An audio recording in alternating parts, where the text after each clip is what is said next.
We'll talk about purpose and meaning at work.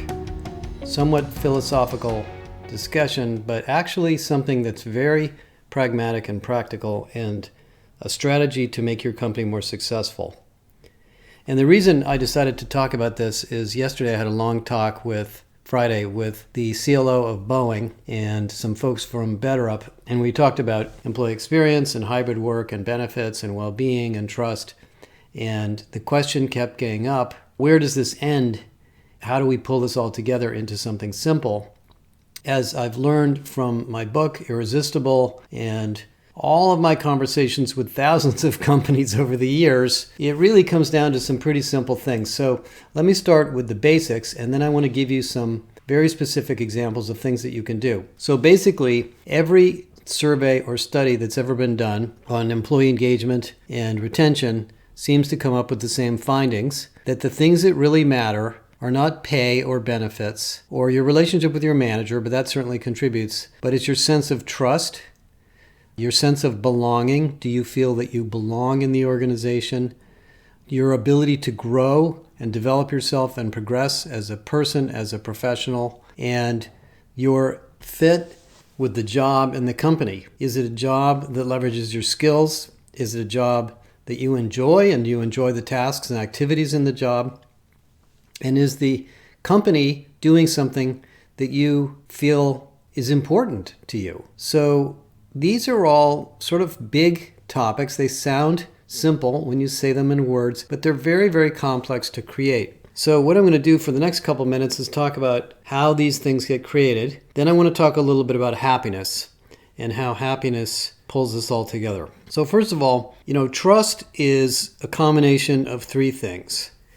First is competence. Is the organization and the job doing things well so I can trust it? The second is ethics.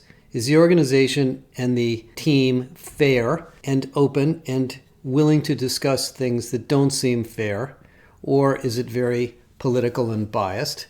And of course, if it is the latter, people are not happy. At least some people are not. And the third is, do people listen? And even though that sounds silly, it's actually a big problem in companies. Many companies and many leaders don't know how or have built-in systems that prevent or avoid listening.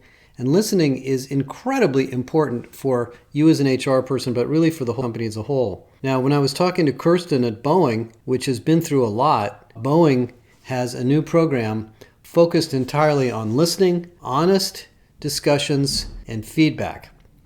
And this has been introduced over the last few years, and the leaders and the managers and the practitioners, everybody in Boeing practices this. And what they're trying to do is make sure Boeing is an open, collaborative, discussion-oriented culture where people can raise issues. Now let me talk for just a minute about Boeing. When I was graduating from college in 1978 as an engineer, a mechanical engineer, Boeing was one of the most highly revered employers in the world. It certainly was a place I wanted to work. I interviewed there, I got a job offer. I decided not to work there primarily because I didn't want to go to Seattle at that time, because in the 70s, Seattle was basically a Boeing town. So I went back to the Bay Area, but it was a great company. And Boeing, in some ways, invented commercial aviation. The 707, the 727, the 737, those were pioneering, innovative, high-quality products that changed the world, and they still do. And there's really only one major competitor to Boeing, Airbus. So whether the company has problems or not, and they obviously did, but they're getting through that, they are in a pioneering, enduring organization, as I talk about in my book. Kirsten was telling us that people at Boeing work there a long time. They don't leave. They love each other. They love the company. They love the mission of the company. They feel committed to the safety and innovation of their products. And so the leaders have to listen to that and reflect and use that information to make the company better. By the way, that is a magnificent culture to create. It's hard to create a company like that. I think a lot of these high growth startups and tech companies never consider what it will be like when the company's 30, 40, 50 years old. Some do. Microsoft has become an enduring company. Cisco has become an enduring company. Chevron is an enduring company. But it's not as easy as you think. So Boeing is a great example, and they are building their culture around listening, honest reactions, and feedback, which is a form of trust. Now, the second area of meaning and purpose is belonging. Do I belong in this company? Do I feel that I fit here? Do I see people like me? Will people listen to me? Is my voice heard? Is my demographic or my race or my gender or my age respected in the company? These are DEI issues, as you know, but they really have a big impact on somebody's feelings of belonging. I just had a conversation with an employee at our company who wasn't happy about something, and it had to do with work and workload. But what it really came down to, as we discussed it, was her sense that maybe she didn't belong because of something that had happened that she wasn't aware of. And once we explained what was going on, it was completely fine. But I could tell that when somebody feels they don't belong, they check out, they silently quit, or they literally quit, and it's hard to get them back. And belonging is the responsibility of the leadership team, the management team, the team leaders, and the HR department. And again, one of the things that creates belonging is listening, paying attention, avoiding bias, having pay equity programs and other programs that force transparency so people don't feel that they're being treated unfairly, which leads them to not feel like they belong, and just general respect and goodwill and recognition. Recognition is another big topic. We've written several studies on it, but companies that have a high recognition culture have 70% lower voluntary turnover. Big difference. What that means is not just throwing around thank yous. It means honestly caring for and thanking people for the work they do. It sounds pretty simple, but it has a huge impact on individuals' feeling of belonging and connection to the rest of the organization. The third area of mission and purpose is the job. Now, the job, of course, has many aspects to your life, to the individual's life. Does the individual have the skills to do the job? There's a concept in healthcare called working at the top of license. What that means is if you're a nurse and you're trained to be a clinical nurse, you should be doing nursing. You should be taking care of patients. You shouldn't be cleaning the floors, taking out the trash, scheduling people, doing paperwork all day. You should get somebody else to do that. So one of the things that makes work meaningful is people doing the things that they want to do and that they're good at, and not doing the things they don't want to do and they're not good at. And obviously there's always some of that. And that's a job design and an organizational design initiative that does fall into our laps in HR. It also means creating work that is achievable. Now, this gets into the issue of productivity. Productivity is going to be a big topic next year. We're going to talk about it a lot. We're doing a big research project on it. And many studies have proven, and I've come to this conclusion myself, that productivity creates love and employee engagement with the job. When people can get things done, when they can serve their clients or their customers, they feel better about their work. It's that simple. And if you're getting in the way of that, you're reducing the sense of productivity and engagement, and therefore the sense of mission and purpose for these people. Let me give you an example of how challenging this can be. I was on the phone with a telecommunications company on Friday. They did a massive survey of some kind across their whole population, and they asked them about burnout and what's causing it and if they feel it and so forth. And one of the questions that came back was that 69% of the workers, that's a lot, felt that they were overworked by their manager. Their manager was wasting their time with meetings, interrupting them, giving them too much to do, and burning them out. That has to stop. Now, as you'll be reading about in the predictions and the work we're going to publish next year, adding more work to a full plate does not improve productivity. It's pretty obvious. You can't add water to a full teapot, as my wife likes to say. So we have to think about what will help people get their jobs done in a more productive way. And let me mention a couple of interesting stories here. The 4-day work week, which was an experiment a couple of years ago, and I wasn't too crazy about it when I first heard about it, is actually worked. So let me take a minute and tell you what it is. Some researchers in the UK started an initiative to help companies design their organizations around 4 days of work instead of 5. But you still pay people the same amount of money. So you basically are paying the same wages for 32 hours instead of 40 hours. And about 70 companies have signed up for this, and they are doing it, and they're developing new work practices and schedules to accommodate the 4-day work week. Guess what? The initial results show that 95% of these companies and their employees, through surveys, feel much less burned out and much less overloaded, number one. Number two, there's no reduction in work going on, and many of the companies said they're getting more work done. I'll talk about why this is in a minute. So there's an interesting phenomenon that more hours does not equal more work, and more activities does not equal more output. I think we all know that, but we go a little bit nuts with the meetings and the emails and the text messages and the checking in. I saw something the other day on LinkedIn that somebody said you should check in with your teammates multiple times a day. I don't think so. Let them check in with you when they want to talk to you. Now, a second story I want to mention about this overwork thing is some work I did for the book, Irresistible. So in my book, there's a lot of discussion about slack time. And slack time means designing in extra time or capacity in the system so people can think and plan and develop themselves and come up with new ideas and fix things and so forth. Well, while I was writing the book, I looked at lots and lots of research, and one of the studies I found was a meta-study of 50 different manufacturing companies in Germany, and some researchers had looked at the number of parts or machines produced per day, per month, per week, relative to the number of hours worked.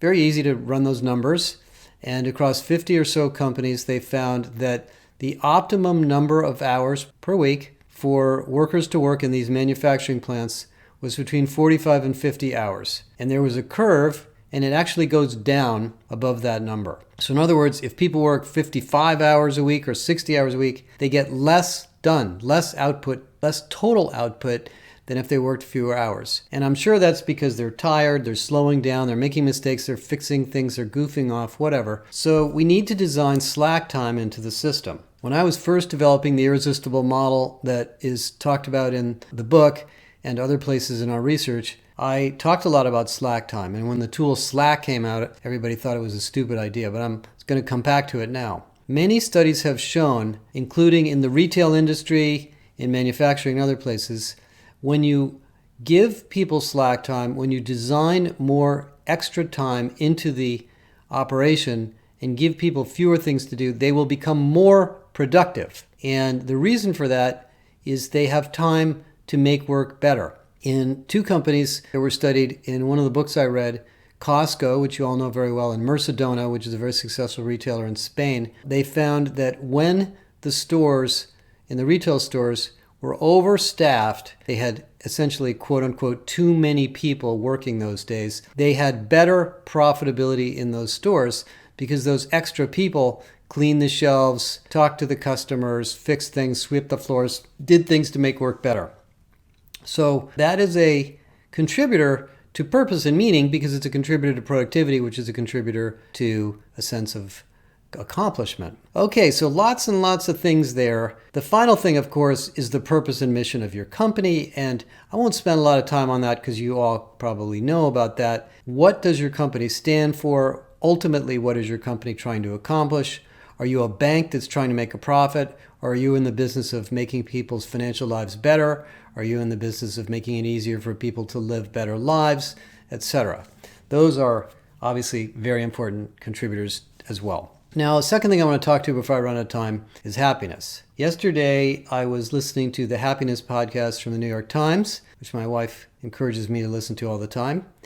And the author had a researcher from Harvard, and he was talking about the fact that in all the research they've done, there are 4 dimensions to happiness. The first is spirituality, a belief in something bigger than yourself and bigger than the day-to-day life, whether that be God or art or music or nature or something, the cosmos, whatever it may be. The second is your family, the people that are always there for you, the people that care for you the most, the people that always love you regardless of the situation, that will be there for you through thick and thin. The third is your relationships to others, your friends, your associates, your partners, the people you talk to and interact with. And the fourth is your work. Well, if you think about those four things that drive happiness, obviously the fourth one we have a lot of influence over, actually influence the first three also. In terms of spirituality, if you as a company define your mission in an altruistic, beneficial way to society or to the audiences you serve, people will feel a sense of spiritual connection to your company. I know when I was in Europe and I met with IKEA, and I've talked to IKEA before, IKEA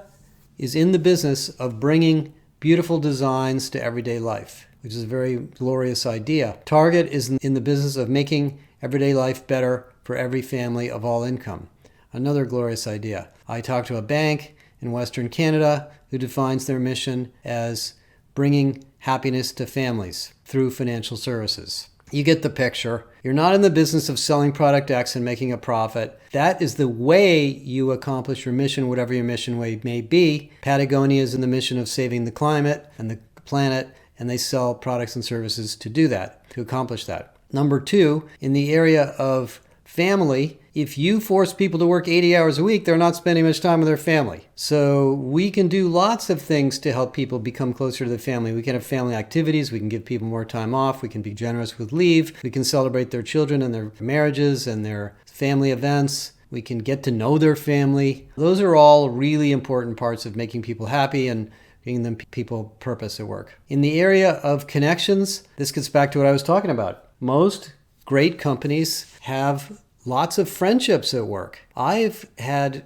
4 or 5 companies I've worked in where I made incredible friends. Some of them I've lost touch with over the years, and I don't tend to generally talk to work people outside of the work hours too much, but many companies are filled with friendships that are developed for years and years later, especially young people who are in the part of their lives where they're not necessarily married and they don't have a cluster of children-related friends yet. They're really important. So you have a big influence on that factor of happiness. And then, of course, the fourth one is the work itself, which I talked about earlier. So mission and purpose at work is not as mysterious or grandiose as you might think. We all can help here, and we all should, because no matter what your job is in HR, management, leader, whatever, obviously you want to do your job well and you want to get paid and you want to get the results that your boss wants and that the company wants. But the how is all about inspiring people and motivating people and giving people a sense of growth so they can try new things and push the envelope.